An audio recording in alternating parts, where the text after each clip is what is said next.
When is the best time of the year to sell on the Philadelphia main line? If you're thinking about selling your home on the Philadelphia main line, one of the biggest questions sellers always ask is, when is actually the best time of the year to sell? Because timing doesn't just affect how quickly your home sells, it can impact how many buyers compete for your home, chance of a bidding war starting, how long your property sits on market, and ultimately how much money you walk away with. And when you look at the real housing data, there's a very clear seasonal pattern in markets like Wayne, Villanova, Bryn Mawr, Ardmore, and Haverford. Certain months consistently produce more buyers, faster sales, and stronger sale prices. In this video, we're going to break down the best months to sell on the main line. We're also going to talk about why spring creates the largest buyer demand, especially on the main line, and how seasonal demand impacts competition and sale prices. We'll also talk about why inventory rises in the spring, but buyers increase even faster, and how many mainline sellers now use the private market before launching publicly. If you're thinking about selling and want help deciding the best strategy for your property, this video is exactly what you're looking for. I'm Peter Stefanatos, an agent at Compass that services the mainline and the Philadelphia suburbs, but let's get into our first topic. So first, the best months to sell on the main line. Historically, the strongest time to sell on the main line, and pretty much most markets, is spring into early summer. Across the housing market, homes listed during March, April, and May tend to sell faster and often for higher prices compared to other times of the year. There are several reasons for this, especially on the main line. First, many buyers want to move before the next school year begins, and that is one of the biggest reasons on the main line, as the average buyer is there for the school.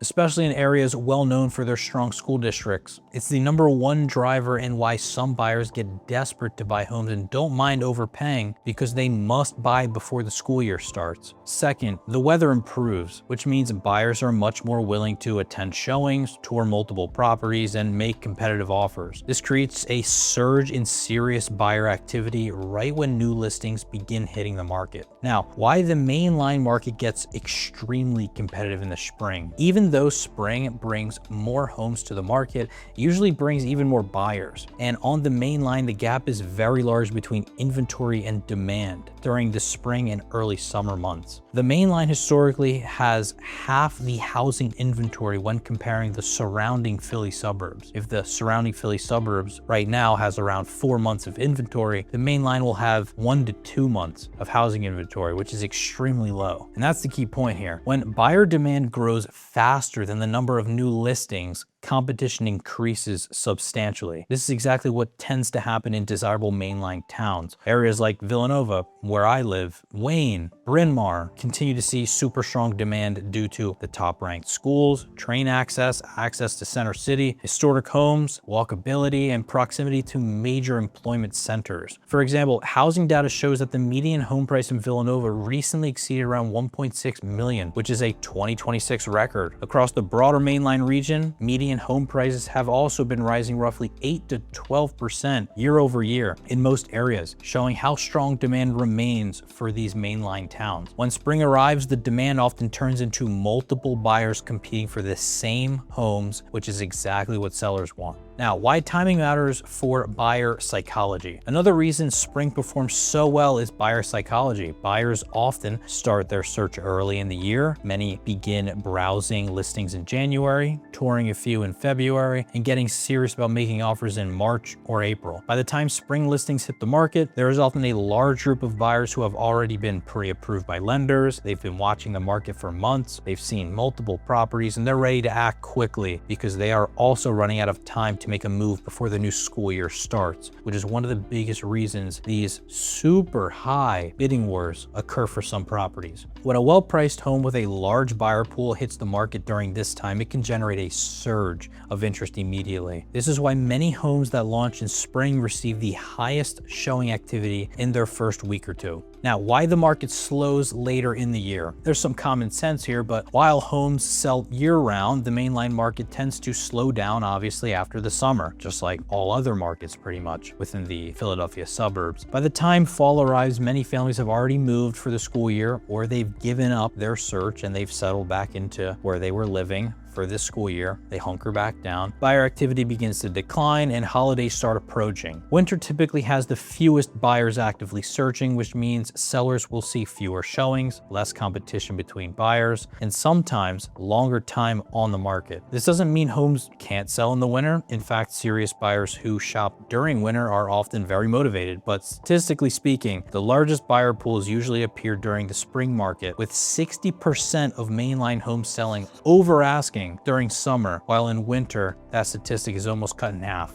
Why timing alone doesn't guarantee a great sale. Now, while timing helps, it isn't the only thing that determines success when selling a home on the main line. Pricing strategy is just as important, because once a home goes live on the MLS, buyers can see exactly how many days it has been on the market. And if a listing sits too long, buyers begin assuming something might be wrong. They start expecting more price reductions. That's why many mainline sellers today start their listing on the private market first. Now let's talk about that strategy, the private market strategy. Before launching publicly, many mainline sellers first introduce their home on the private market. This means listing the property as a private exclusive. This allows the home to be shared with serious buyers and top mainline agents and brokers. The biggest advantage here is that there are no public days on market. This allows sellers to test their aspirational price, gather feedback from agents and buyers, and evaluate market demand without starting the public clock, which means no consequences. I can't stress enough how many properties I have been seeing just on the private market. I'll actually have some on screen now, just showing you that these are sellers that are listing privately first. And not too many people know about it, but more and more people are learning about the private market and its advantages when starting to sell your home. Now, if the right buyer appears, fantastic. If not, the pricing and marketing strategy can be refined before we launch your home publicly.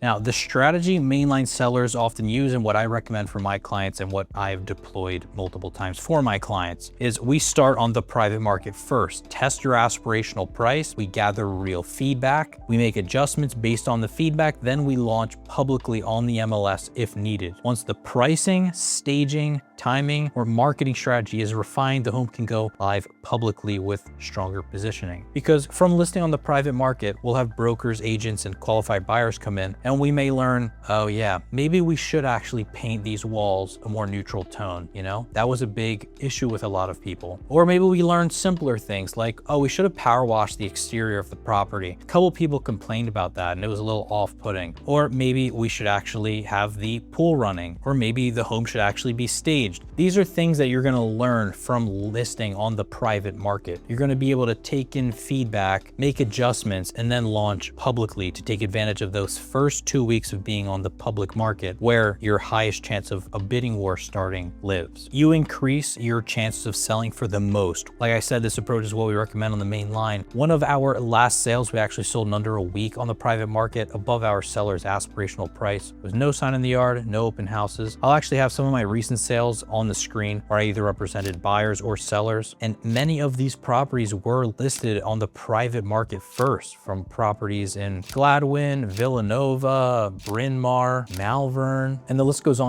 And again, a lot of these homes were on the private market first. So when is the best time of the year to sell your mainline home? Historically, your strongest window is in the spring, early summer, when buyer demand peaks and competition between buyers is the highest. But the most successful sellers combine great timing with the right strategy. That's why many homeowners today start with the private market strategy that I walked you guys through. We test pricing without public days on market at your aspirational price, and then we launch publicly during the strongest part of the year with the right strategy that the private market told us. If you're thinking about selling and you want help building the right strategy for your home, contact us. I'll have our information on the screen, either email or call. You can even send us a text. You can even click the link down below, let us know your situation, and we'll reach out to you. And if you found this video helpful, make sure to like, subscribe, and follow for more insights on the Philadelphia mainline real estate market, as I like to make lots of videos about the area. I actually live in Villanova and I'm recording in the Wayne office right now. Again, it's been Peter Stefanatos with Compass Mainline. Take it easy, everybody, and thanks for watching. Peace.